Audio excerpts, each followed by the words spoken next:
Au début de la paracha de cette semaine, Vaïchi, la Torah nous raconte que Vaïchi Yaakov Beret Mitzrayim Shva Esrei Shana, Yaakov, il a vécu en Égypte pendant 17 ans. Le Baal HaTurim nous dit 17 correspond au mot Tov, indiquant que les meilleures années que Yaakov a vécues sur terre étaient ces 17 ans qu'il était en Égypte. Et là, la question, elle est claire.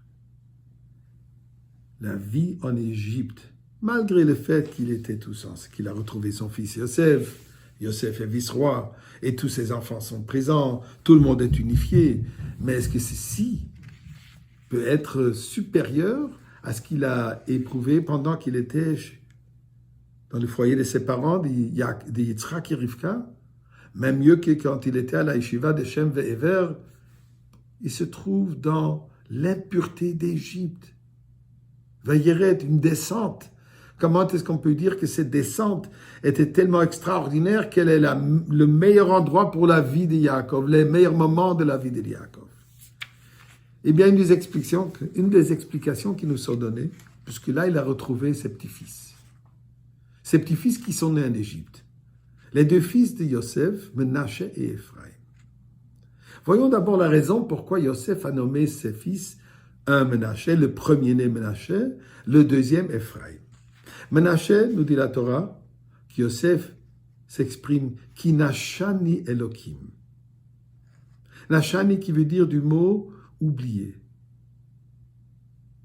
C'est-à-dire qu'il a réussi dans cette lutte, dans un environnement égyptien, l'Égypte qui est résolue à éradiquer toute mémoire de la maison et de ses racines.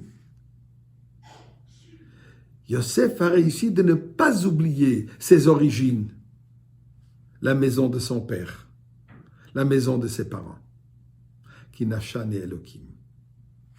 L'aspect de l'oubli, il a surmonté. Ce qui veut dire, pendant notre exil, nous découvrons un potentiel le plus profond et le plus fort.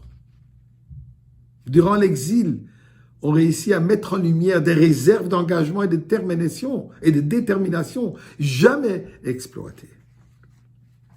Mais il faut réaliser que l'exil est plus qu'un stimulant pour un potentiel non réalisé. Nous avons une deuxième étape, une deuxième mission. Pas seulement assurer notre bien-être spirituel, mais comme il dit Ephraim. Ephraim qui... Yosef de dire Hifrani Elokim be'eretz onier. Dieu m'a fait fructifier dans le pays de mon affliction. C'est-à-dire, la terre d'affliction elle-même est faite pour être féconde et productive. Transformer l'Égypte. Eh bien, ce que nous retrouvons plus tard dans l'histoire. Quand Yosef amène Menaché et Ephraim pour qu'ils soient bénis. Menaché qui est le premier-né, Ephraim qui est le deuxième. Yaakov met la main droite sur Ephraim et la main gauche sur Menaché. Et quand Yosef dit à son père, « Père, Menaché est le premier-né et Ephraim est le second », Yaakov de lui dire, « Oui, mon fils, je suis conscient de cette réalité et je suis conscient de la qualité de Menaché. Et d'ailleurs, lui aussi deviendra roi, une nation, lui aussi sera grand. Mais ton jeune frère, son jeune frère, a une qualité plus importante que la sienne. » Et il explique. Menaché, effectivement, représente assurer son bien-être, assurer sa vie religieuse, mener une vie faisant face aux obstacles et défis de l'Égypte et ne pas succomber à ces obstacles. Mais Ephraim a un but supérieur au sien. Ephraim représente celui qui est capable de se trouver en Égypte, non seulement de ne pas succomber à ses tentations, mais de transformer l'Égypte elle-même.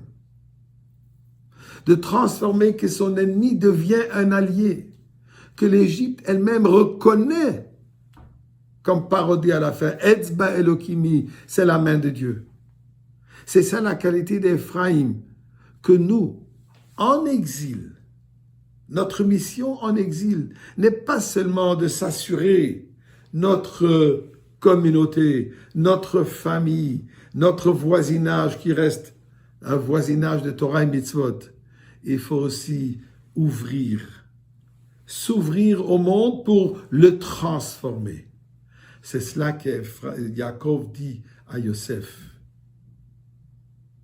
Et pour cela, nous avons coutume que quand on bénit nos fils, on ne dit pas Yisimcha Elohim qu'Avram, Yitzhak et Yaakov, que tu sois comme Avram, Yitzhak et Yaakov. On dit Yisimcha Elohim qu'Ephraim ou Menashe.